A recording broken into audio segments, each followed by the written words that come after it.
नाज़रीन, रुपया पैसा में आपको खुशामदीद कहते हैं। मैं हूं अली नासिर। बहुत किताबें पढ़ी, तहकीक पढ़ी, पाकिस्तान के लाइफ स्टाइल्स को स्टडी किया और फिर मुझे जो नैरो डाउन होकर एक चीज़ की जानिब आया कि पाकिस्तान के अंदर सबसे सॉट आफ्टर चीज़ जो है वो है वीट, आटा। और हम रोटी खाने वाली कौम हैं।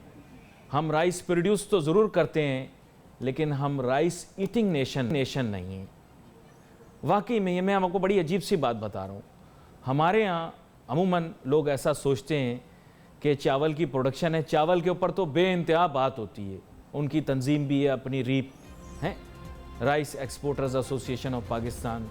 वो शोर शराबा भी करते रहते हैं, ये भी कहते हैं साहब हम एक्सपोर्ट करते हैं, हमारी $2 बिलियन की एक्सपोर्ट है या लगभग इसके आसपास है, हम ऐसे कर देंगे वैसे कर देंगे। लेकिन जब मैं पाकिस्तान की मईशत की तरफ देखता हूँ, पाकिस्तान की सोसाइटी और कल्चर की तरफ देखता हूँ और सोचता हूँ कि यार कमाता है इंसान किस लिए। मैंने ये सवाल लोगों से पूछा कि आप कमाते क्यों हैं, मुझे अमूमन जवाब यही मिलता है, रोटी के लिए। तो मेरे जहन में ये आया कि ये मौजू इतना अहम है, इस पर गुफ्तगू होना बहुत ज़रूरी है। तो आज मैंने एक बहुत ही अहम मेहमान को दावत दी है कि प्रोग्राम में तशरीफ़ लाएँ। जनाब महमूद हसन साहब, ये साबिक सदर रहे हैं पाकिस्तान फ्लावर मिल्स एसोसिएशन। इनको वेलकम करते हैं show. Welcome to the show sir. अब बात ये महमूद हसन साहब कि हमारे जहन में उभरते बहुत सारे सवालात हैं। पहली बात तो जैसे मैंने आपसे कही, मेरे नज़दीक ये एक निगलेक्टेड सेक्टर इस वजह से है क्योंकि हमारी हुकूमत का जो एक पस मंज़र या जो एक माइंडसेट बना हुआ है, अवाम का भी बिजनेसमैन का भी, वो इस तरफ कुछ जाता नहीं। तो थोड़ा सा हमें एक्सप्लेन करें कि इसका हमारी इकॉनमी में कितना बड़ा रोल है और फ्लावर मिल्स जो हैं कितनी लगी हुई हैं, कहाँ कहाँ हैं, उनकी क्या अहमियत है। जी महमूद साहब। पाकिस्तान में जी तकरीबन 1700 के करीब 1700 फ्लावर मिल्स हैं ऑल ओवर द कंट्री। और पहले कुछ साल पहले तक जबकि वीट में कोटा सिस्टम होता था, तब फ्लावर मिल लगने की रफ्तार बहुत ज़्यादा थी। और ये जो 1700 फ्लावर मिल्स हैं, ये पाकिस्तान की ज़रूरत से तकरीबन दुगने से ज़्यादा है, जायद लगी हुई हैं। उसकी वजह कोटा सिस्टम था और पॉलिटिकल इंडस्ट्री थी और सूबाई हुकूमतें गंदम इशू करती थीं और तकरीबन आधी मिलें जो थीं वो नॉन ऑपरेशनल थीं। इस वक्त भी सूरत हाल और सियासतदानों की होंगी, ज़ाहिर बात है। ज़्यादातर सियासतदानों की भी हैं, बड़े बड़े सियासतदानों की, सभी की फ्लावर मिल्स हैं जी। और कोटा बिकता था मार्केट में और फ्लावर मिल्स कम चलती थी। लेकिन पाकिस्तान वीट में सेल्फ सफिशिएंट नहीं था। पाकिस्तान दुनिया का दूसरे नंबर का बड़ा वीट का इंपोर्टर था। हम सन 2000 तक 4 मिलियन टन वीट इंपोर्ट किया करते थे, मोस्टली फ्रॉम यूएस। दुनिया में सबसे ज़्यादा वीट इजिप्ट इंपोर्ट करता था 4.5 मिलियन टन और पाकिस्तान 4 मिलियन टन इंपोर्ट किया करता था। यानी we were one of the major और one of the biggest importers of wheat. जी, US wheat, US soft white wheat के हम बहुत बड़े इंपोर्टर थे। ठीक है। लेकिन हमने इंडस्ट्री तो यहाँ लगा ली, लेकिन उस इंडस्ट्री को इंटरनेशनल मेयार पे इसलिए नहीं वो जा सकी कि इस फ्लावर मिल्स का ज़्यादातर मकसद कोटा ख़रीदना और उस पर बेस्ड थी इंडस्ट्री। ना तो प्रॉपर हमने वीट की प्रोडक्ट्स के ऊपर कुछ कोशिश की, ना ही हमने ऐसी कोई प्रोडक्ट्स बनाई कि हम जिससे कोई ज़र मुबादला कमा सकें। वह दिल जलाने वाली बात की आपने। उसकी वजह यह है कि हमारे यहाँ बहुत सारे इंडस्ट्रियलिस्ट बिजनेसमैन आते हैं, 24 घंटे एक ही बात करते रहते हैं कि जी हम प्रोडक्ट्स बनाते हैं ये वो, और इस फील्ड को उन्होंने नेगलेक्ट कर दिया। जबकि उनमें से बहुत सारे लोग ऐसे हैं जिनको मैं जानता हूँ जो कि फ्लावर मिल रखते भी हैं, लेकिन वो आकर यहाँ वैल्यू एडिशन की बात कर रहे थे, टेक्सटाइल की। मैं उनसे ये पूछना चाहता हूँ, भाई आप अपनी इंडस्ट्री का भी तो बताएं। मेरे ख्याल ये सवाल आप भी उनसे पूछेंगे। जी, मैं आपको थोड़ा सा माजी में ले जाता हूँ। जब हम 4 मिलियन टन वीट इंपोर्ट किया करते थे यूएस से मोस्टली, तो मुझे पता चला मैं तकरीबन मिड 80s में पाकिस्तान फ्लावर मिल्स एसोसिएशन का वाइस चेयरमैन था। मुझे पता चला कि जिस मुल्क को यूएस वीट एक्सपोर्ट करता है तो वो उसे मिलिंग स्कूल भी बना के देता है, यानी ऐसी जगह जहां पर तरबियत हो। और वो उनकी एक बुक थी तो उस ज़माने में जो मुझे मुशाहिदे में आई, उसका नाम था मिरेकल्स ऑफ वीट।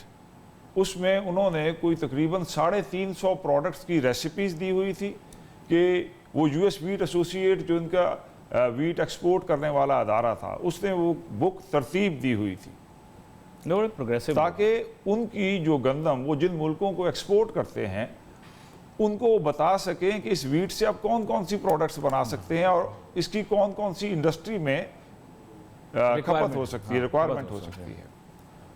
तो मैंने उस वक्त यूएस वीट एसोसिएट जो पाकिस्तान को वीट एक्सपोर्ट किया करता था अदारा, और यूएसडीए, उनसे बात की। मैंने कहा दुनिया में आपने 4 मुल्कों में मिल्क स्कूल बना के दिए हैं जिसमें आप फ्लावर मिल के लोगों को ट्रेंड करते हो और बेकरी के लोगों को ट्रेंड करते हो और दूसरी इंडस्ट्री के लोगों को ट्रेंड करते हो, आप पाकिस्तान को क्यों नहीं देते? तो यूएस एम्बेसडर ने बड़ी मेहरबानी की, उन्होंने यूएस वीट एसोसिएट को भी बोला और असूली तौर पे उन्होंने कहा कि जी हम आपको, चूँकि आप हमारे से यूएस वीट के बहुत बड़े इम्पोर्टर हो, उन्होंने इंडिया को बना के दिया स्कूल, उन्होंने इजिप्ट को बना के दिया, उन्होंने मोरक्को को बना के दिया, उन्होंने चाइना को बना के दिया, वो हमें बना के देने पर तैयार हो गए। मैंने एज ए वाइस चेयरमैन उस वक्त के हमारे जो गवर्नर थे सिंध गवर्नमेंट के, उन्हें अप्रोच किया कि जी मैं ये अप्रूवल मेरे पास है, सारे स्कूल की मशीनरी और उसके जो प्लांट्स हैं वो यूएस वीट एसोसिएट हमें प्रोवाइड करेगा, आप मेहरबानी करके इसकी इजाज़त दे दो। तो तब के जो सेक्रेटरी फूड थे सिंध के, उन्होंने इसकी भरपूर मुखालफत की और गवर्नर साहब को लिखा कि जी हमारे पास तो हर किस्म के इंस्टीट्यूट हैं जिसमें हैं, हमारे पास इंस्टीट्यूट, स्वीडिश इंस्टीट्यूट है, फलाना इंस्टीट्यूट है, इन्होंने ट्रेनिंग देनी है, इनको भला ज़रूरत क्या है।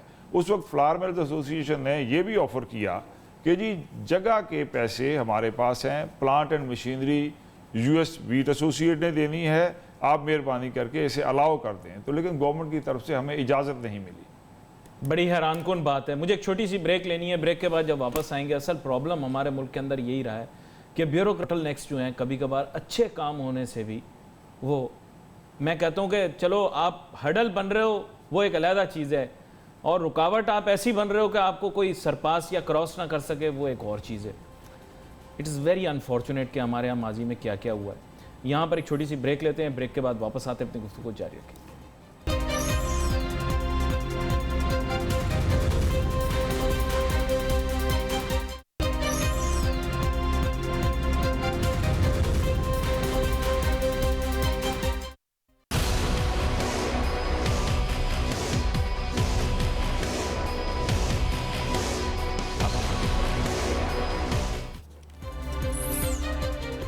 नाज़रीन welcome back after the break. गुफ्तगू हमारी जारी है। बात कर रहे हैं मियां महमूद हसन साहब के साथ, साबिक सरबराह रहे हैं PFMA के, पाकिस्तान फ्लावर मिल्स एसोसिएशन के। इन्होंने बतलाया कि माजी के अंदर अमेरिका ने भी कहा कि जनाब हम इंस्टीट्यूट बना के देंगे, सिखाएंगे आपको कि आप वीट से क्या क्या पैदावार कर सकते हैं, क्या क्या बना सकते हैं। अनफॉर्चुनेटली यहाँ पर हुकूमत ने, हुकूमती अहदेदारान ने वो बनने नहीं दिया। ये एक मिसाल नहीं, बहुत सारी हैं। वो बायोगैस के प्लांट कहाँ गए जो दूसरे ममालिक ने हमें दिए थे? पानी साफ करने के लिए बहुत सारी टेक्नोलॉजी दी गई, कहाँ गई? वो कंप्यूटर कहाँ गए जिनसे आपने कहा कि देही इलाकों के अंदर गरीबों के और जनाब हारियों के बच्चे पढ़ के जो है वो कंप्यूटर साइंस में आगे बढ़ेंगे, कहाँ गए? कुछ पता नहीं। It is most unfortunate. Mian Mahmood Hasan Sahab, अब बात ये, मैं अब बड़ी क्लियर कट बात करूँगा। सजेशंस तो देने पड़ेंगे गवर्नमेंट को। You need to understand and I understand and everybody needs to understand कि भाई कौन कौन सी ऐसी चीज़ें हैं जिनके ज़रिए ये वीट, ये फ्लावर, आटा, इसका जो निज़ाम है वो हमारे मुल्क के अंदर ठीक हो जाए। Do you have any suggestions, any policy, जिसे आप कह सकते हैं रिकमेंडेशंस, जो कि हुकूमत को आज अप्लाई करनी चाहिए? क्योंकि जाने से पहले और ब्रेक के दौरान भी यही बात हुई कि अब ये नए लोग आए हैं, इनमें जज्बा है और जज्बा जुनून भी है, तो मुमकिन है ये कुछ अच्छा कर सकें। कुछ सजेशन दें हो सकता है कि इस वक्त वज़ीर खुराक आपकी गुफ्तगू सुन रहे हों, सिंध के भी, वफाक के भी। जी 18th अमेंडमेंट के बाद वीट का जो सारा सब्जेक्ट था ये प्रोविंशियल हो गया, ठीक है। लेकिन फिर भी फेडरल गवर्नमेंट की वीट सिक्योरिटी की एक मिनिस्ट्री है। मेरी सजेशंस हमेशा से ये हुकूमतों को रही हैं, जब मैं एसोसिएशंस में एक्टिव होता था तब भी, अब भी, कि आपके पास एक बहुत बड़ा वीट का सेक्टर है। पाकिस्तान तकरीबन 2 करोड़ 50 लाख टन वीट उगाता है। इस वक्त हम सेल्फ सफिशेंट हैं।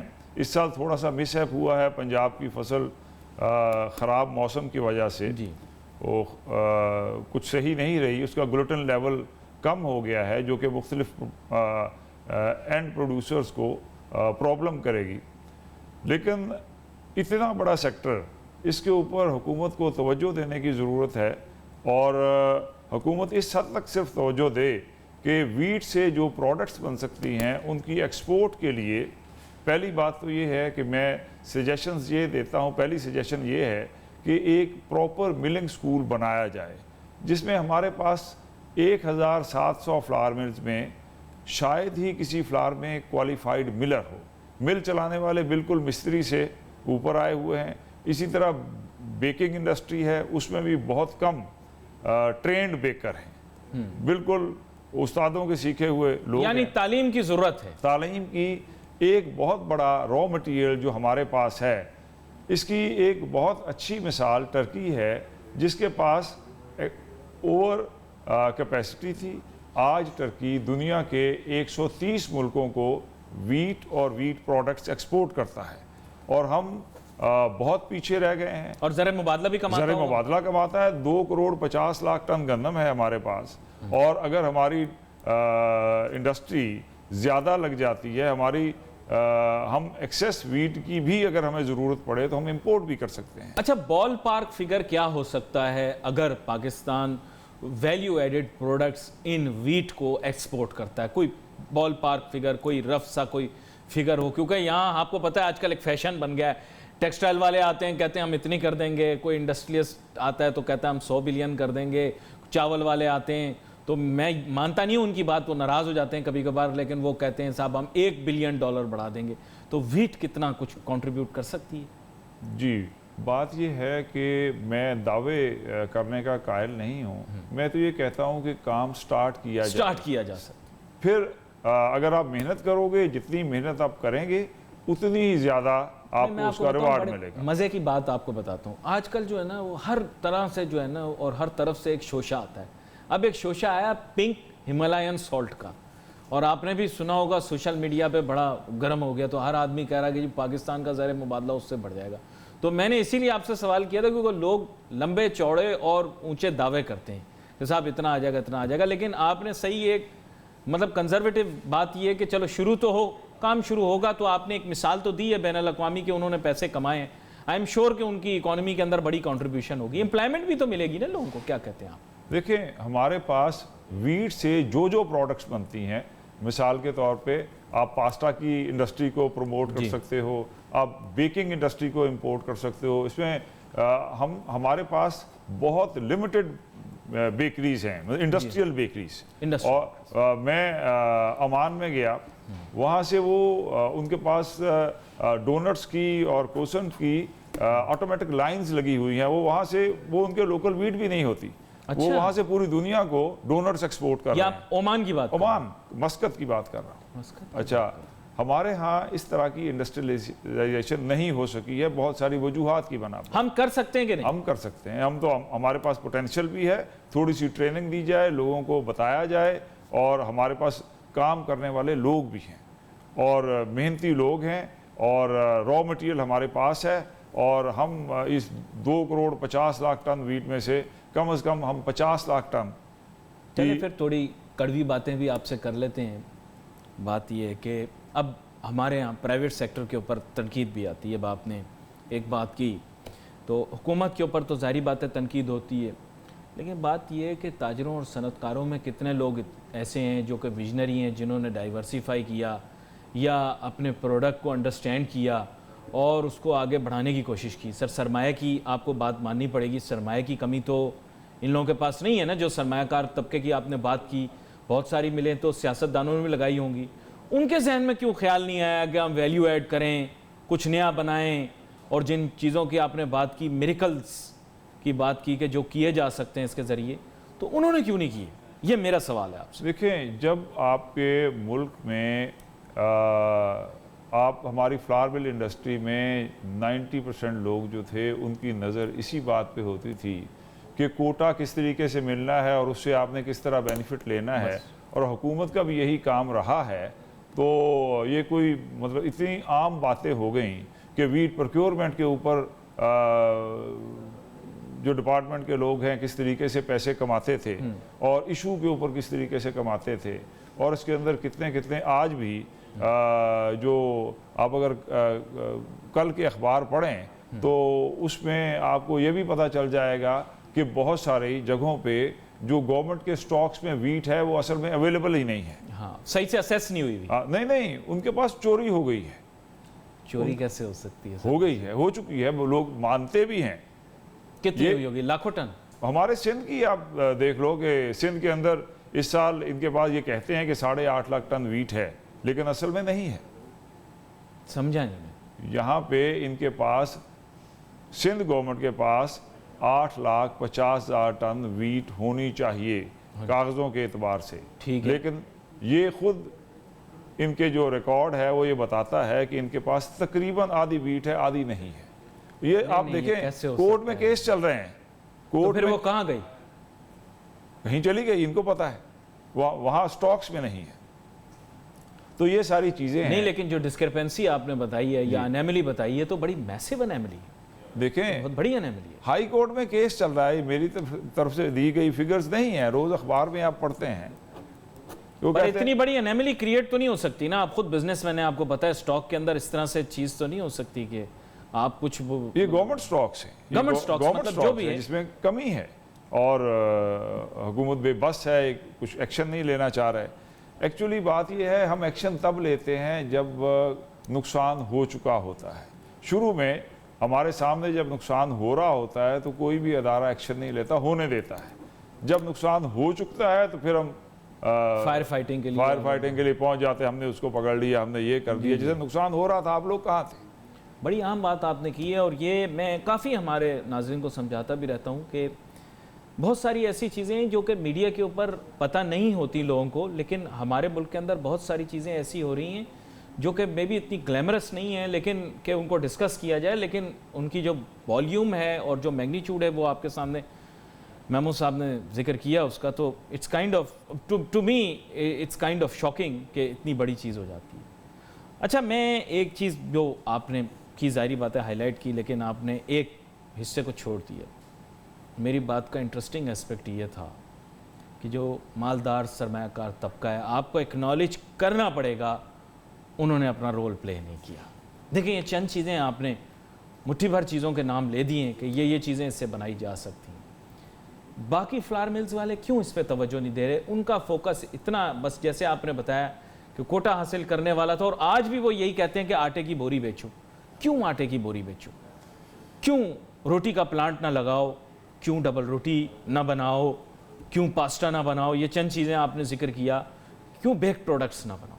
इस सवाल का जवाब आपसे लूँगा। मुझे एक छोटी सी ब्रेक लेनी है, ब्रेक के बाद वापस फिर इस मौजू पर बात ज़रूर करेंगे। Let's take a short break.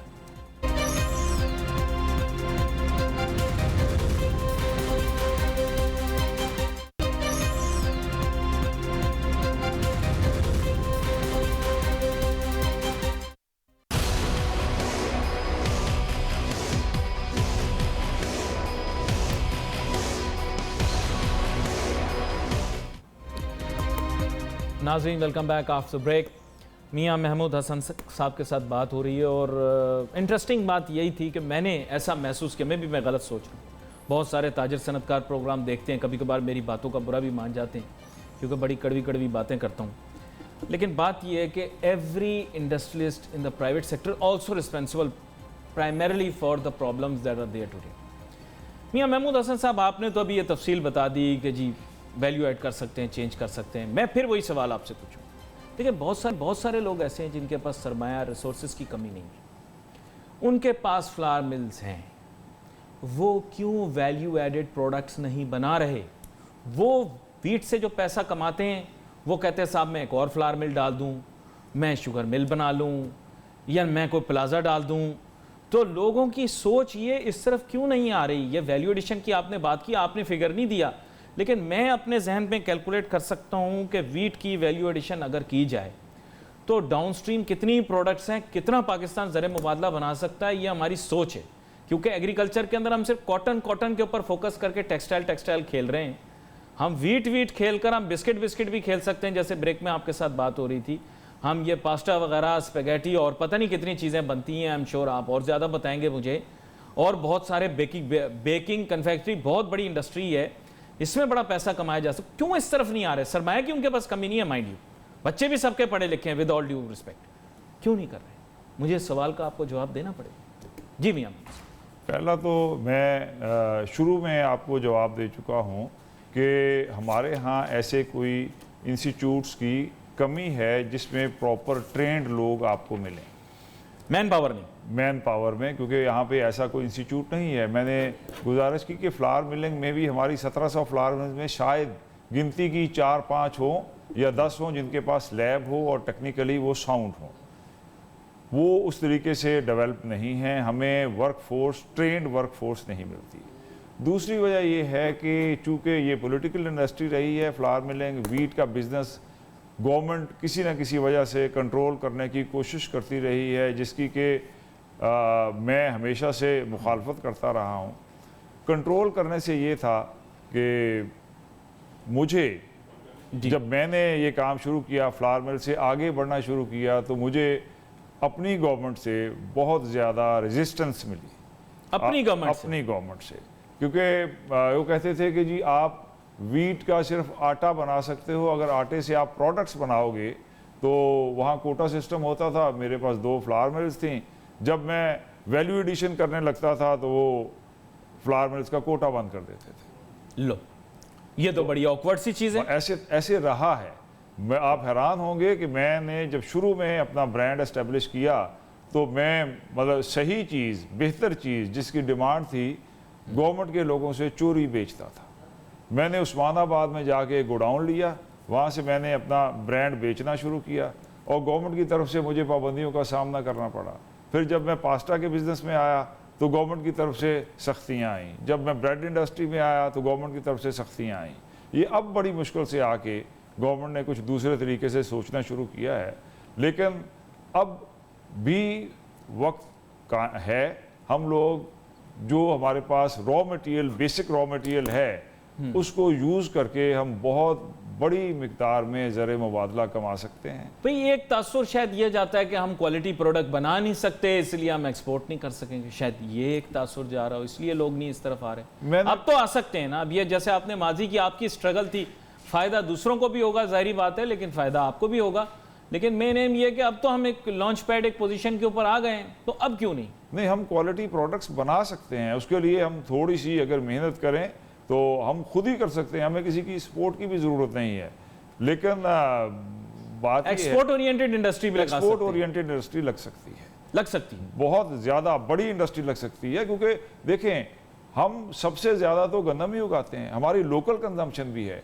जब आप अच्छी प्रोडक्ट बनाते हो, मेरा ये सोच है कि जब आप अच्छी प्रोडक्ट अपने मुल्क में बेचते हो तो वही चीज़ एक्सपोर्ट होती है। अच्छा, ये एक सवाल था मेरे जहन में, मुझे बड़ा परेशान करता है, अवाम हमारी देख रही होगी।